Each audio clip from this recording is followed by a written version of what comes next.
Kung naghahanap ka ng campsite na swak para sa family camping nyo, baka ito na yon.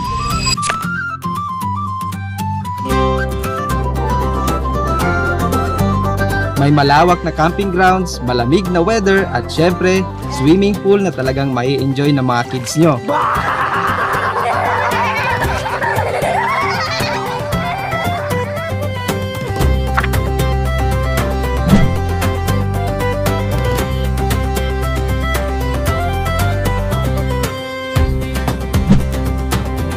Huwag mo na din alalahanin ang biyahe dahil 1 hanggang 2 oras lang ay pwede mo nang marating ang campsite na ito. Kaya hindi ko na kayo bibitinin pa. Ako nga pala si Clyde at kung camping at adventure ang hanap mo, tara, sama ka sa aking kwento.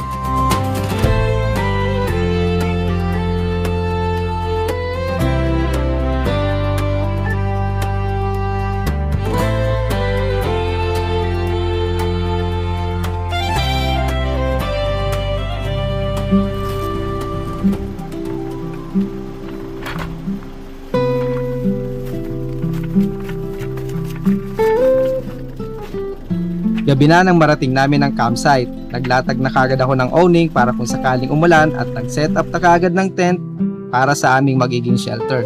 Dahil late na ang aming pagdating sa spot ay nag-dinner na kami sa labas para pagdating dito, magpapahinga na lang.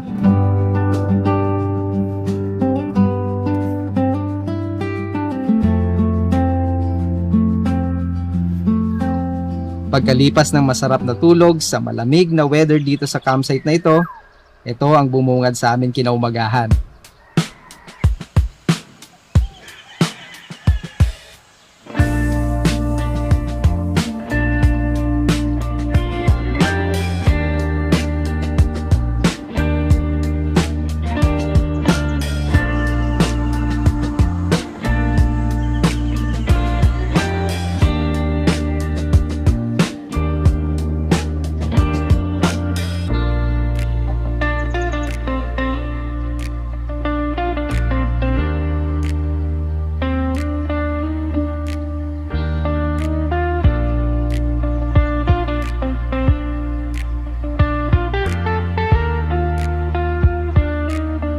Magandang umaga.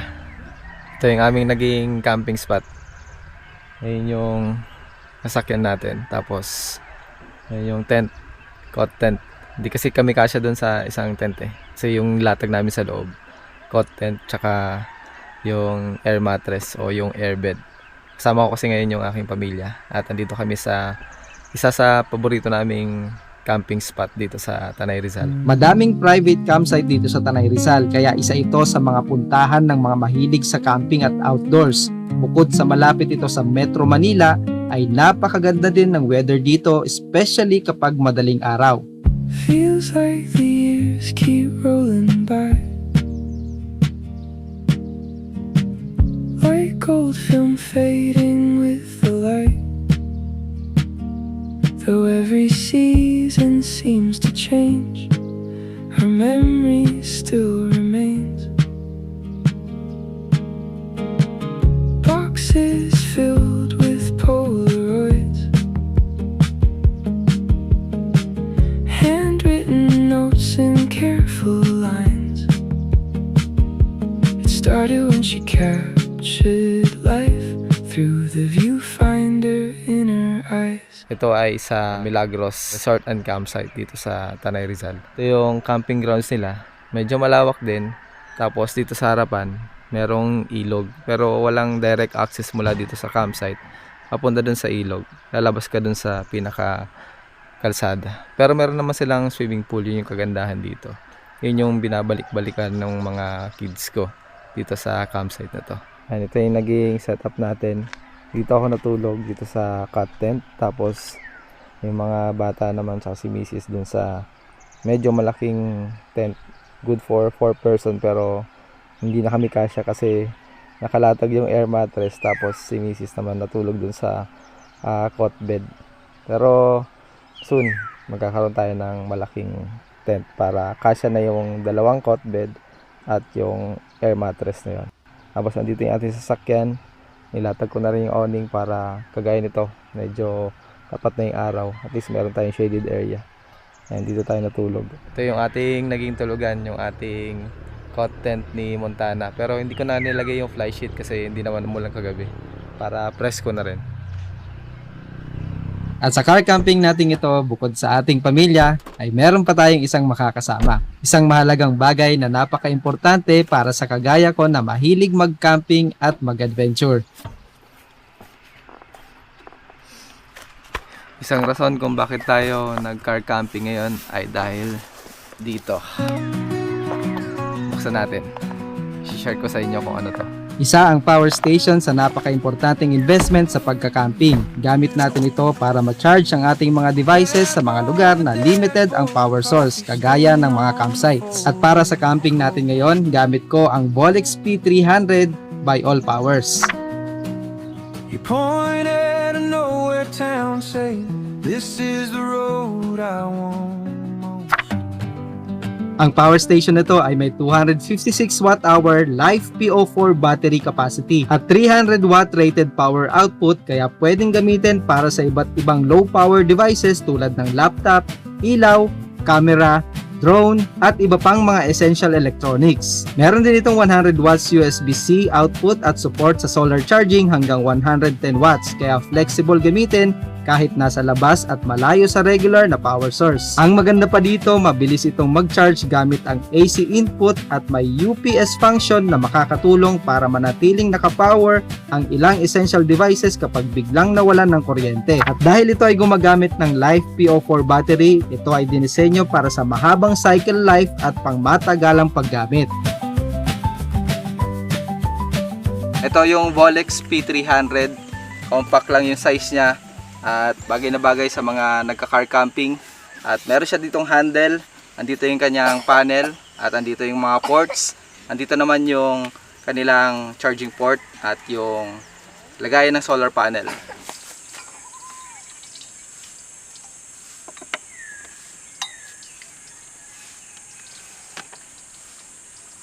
Gamit na kaagad natin yung ating power station. Dahil magdamagan tong electric fan natin kagabi. Na-lowbat siya, kaya ngayon i-charge natin gamit itong ating power station. Tapos ito namang inflator ko, kailangan ko rin siyang i-charge. At ito naman yung solar panel natin na galing din kay All Powers. Ito yung Solax. Ito pwede kayong mag-charge dito ng direkta mismo dito sa solar panel na to. Meron siya dito mga ports. Yan. So meron siyang isang USB-A na fast charging at meron siyang Type-C na port. So, pwede kayo mag-connect dito ng mga power cords at the same time makakapag-charge kayo ng mga devices nyo. Meron siyang 1, 2, 3, 4, 4 na panels. Lalagay nyo lang dito yung mga cables nyo at makakapag-charge na kayo ng mga devices nyo direkta mismo dito sa solar panel. Ayan, kung makikita nyo, naka-direct yung cable dito sa ports ng solar panel natin at ayan, nag-charge yung ating inflator. 62%. Tapos charging siya gamit itong solar panel ni All Powers.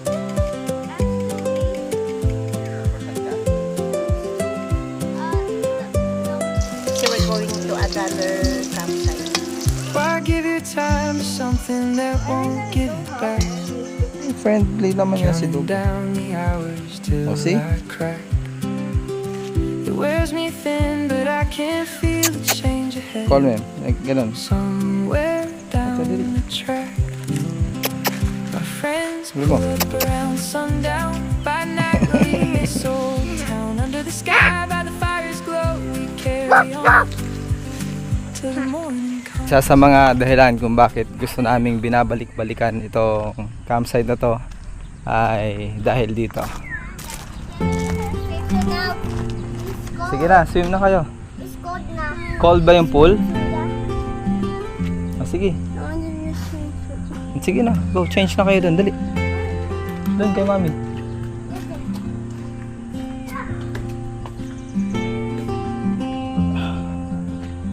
Oh, malamig nga.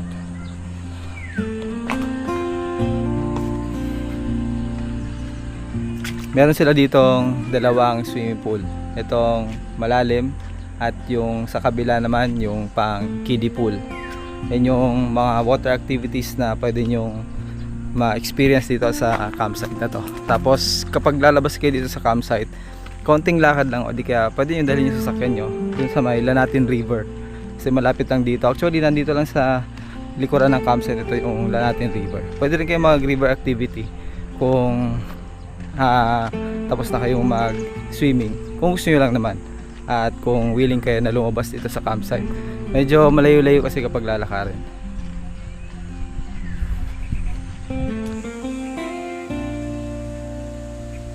Daddy, is that different last night when we go?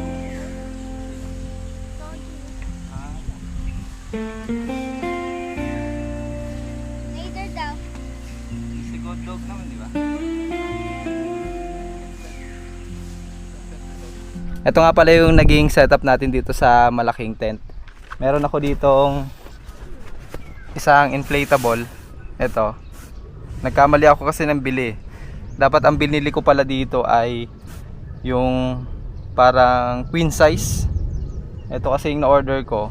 Mataas siya, oo, pero pang isahang tao lang siya. So ang nakahiga dito yung dalawang kids namin. Tapos dito naman si Mrs. Ayan yung setup namin dito. Meron siyang cot bed dito na pinasok ko lang para hindi siya direct na nakahiga sa grounds.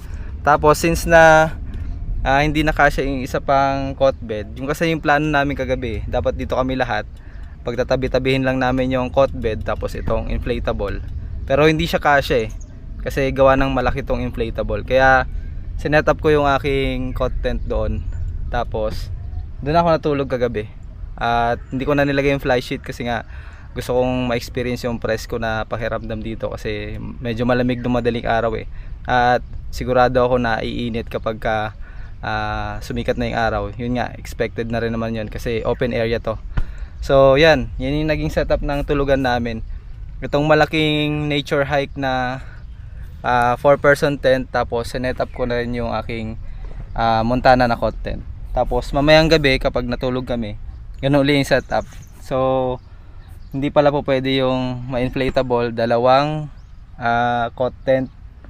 Kailangan isa lang ang pasok dito. Pero kapag tatlong cot tent kasya dito sa nature hike na 4-person na tent na to. At nilatag ko na rin yung mga ano natin doon, sunshade natin kasi talagang mainit. At andito yung ating cot tent. Tapos dito tayo magluluto kasi may lilim ng puno ng nyog na napakaliit lang. Liliit ng mga nyog dito. Tapos andito yung pinaka area namin ng mga supplies. Ayan. Tapos dito naman yung parang common area namin. Dito kami kakain, tatambay para medyo mas presko. Ayan yung mga sunshade Napaka-effective at useful niyan. Napakamura lang kasi nito Hindi kagaya ng mga mamahalin talaga na pang tarp sa gilid ng awning itong gamit natin. Mamahal kasi yun yung mga branded. Pero ito mura lang, parang less than 200 pesos, dalawang peraso na. Ang Milagros Resort at Campsite ay matatagpuan sa Barangay Cayabu, Tanay Rizal. Ang campsite na ito ay accessible sa lahat ng klase ng mga sasakyan. Pwede ditong mag-car camping at moto camping. Meron din silang mga rooms for rent at kumpletong amenities. Available din dito ang Wi-Fi para sa may mga online work. May malinis na CR at tuloy-tuloy na water source. Ang entrance fee nila dito ay 400 pesos at 150 pesos naman ang bayad sa car camping. At ang pinaka-best part sa campsite na ito ay ang kanilang swimming pool. Kagaya nga ng sabi ko, ilang beses na kaming nakapag-camp dito at ito yung binabalik-balikan namin dito sa Milagros, especially ng mga bata.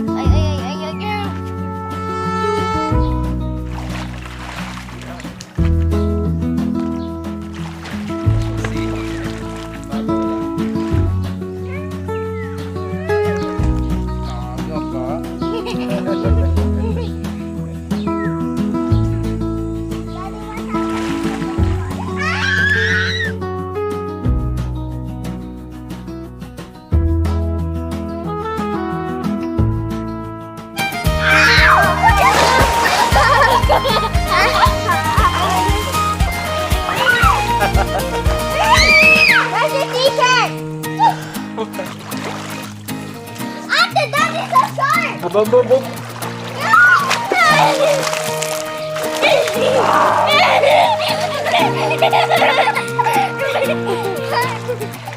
Bam, bam, bam, bam.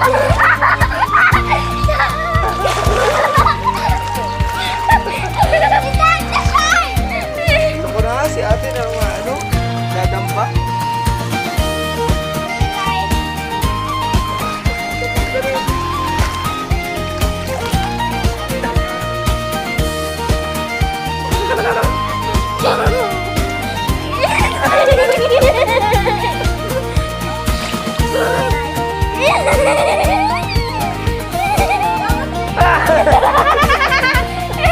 Bakit?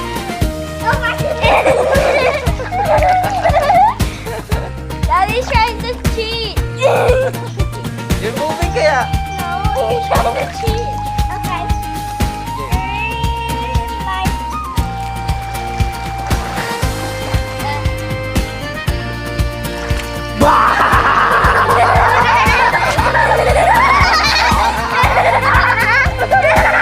Hello! Hello! I was not ready.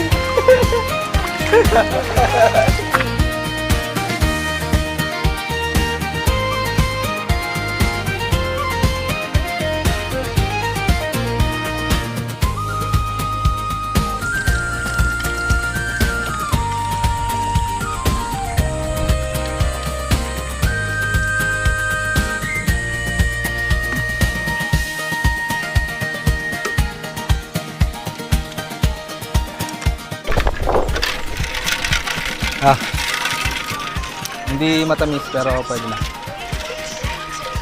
Medyo magulang na yung buko.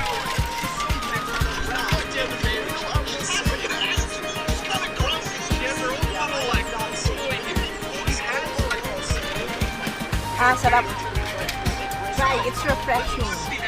Ayaw nila medyo ano eh. Hindi siya yung malinamnam na buko. O dahil bilad sa araw.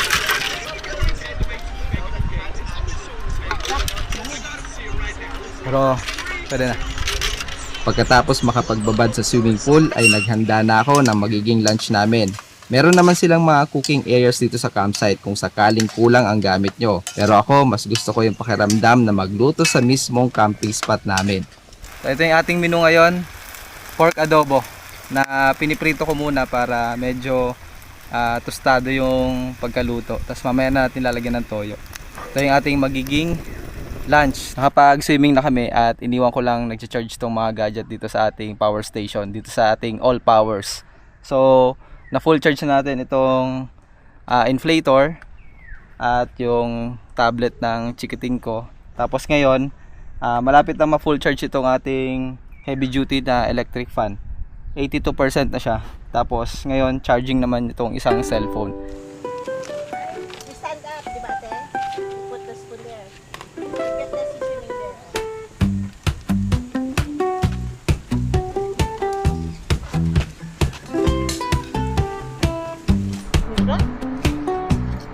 look at me do it. Daddy, I drink like this all the time. Daddy, I drink like this all the time. Oo, galing ah. Why not sugar? But it always Let's makes eat. my eyes Pork adobo. do like this. Nasa ano? Lambot? Oh, matapos na. Lambot, no?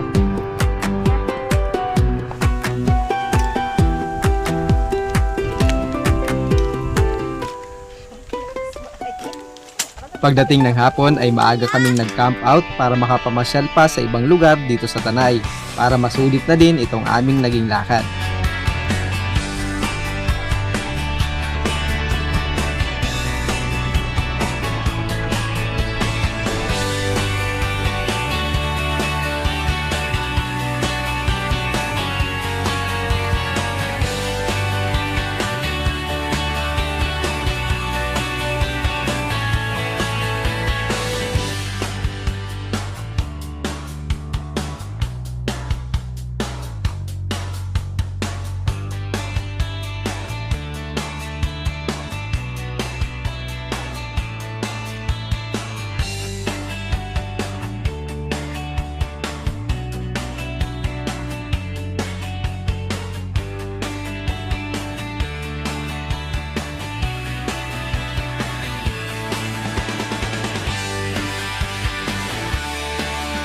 Dito na kami sa pangalawang spot namin.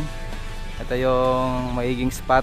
Andito pa rin kami sa Tanay Rizal at itong spot na to ay panibagong private campsite. Pero magpipiknik lang kami dito, magme-merienda at i-enjoy yung napakagandang view ng kabundukan ng Sierra Madre. Doon kami mag-i-spot yung malaking puno na yon kasi medyo malilim at doon kami magme-merienda. Ayan yung view namin, napakagandang mga kabundukan. Nag-enjoy na nga kagad yung mga bata.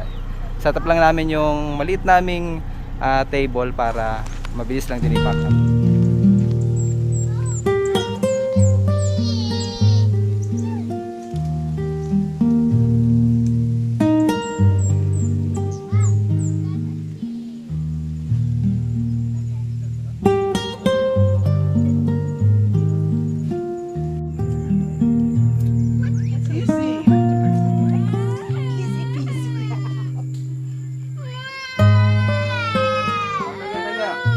We will try look for a playground, okay? And then if there's no playground, what will we do? What do you use that? That's what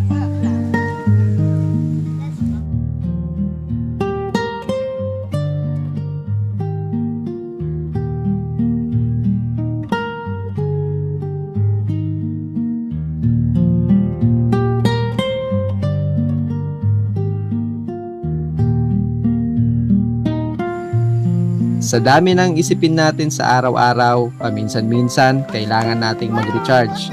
Mamasyal, kumain, mag-camping o kahit ano pa mang gawain na magpapagaan sa kalooban natin. There was once a different dawn where every mile kept pulling. At syempre, mas maganda at buo ang ating pagre-recharge kapag kasama ang pamilya. So free. Mountain air and open skies, old songs humming through the night. Hanggang sa susunod nating camping at adventure episode at sa susunod nating camping site na pupuntahan, sana ay andyan uli kayo. Maraming salamat sa panonood. Just winding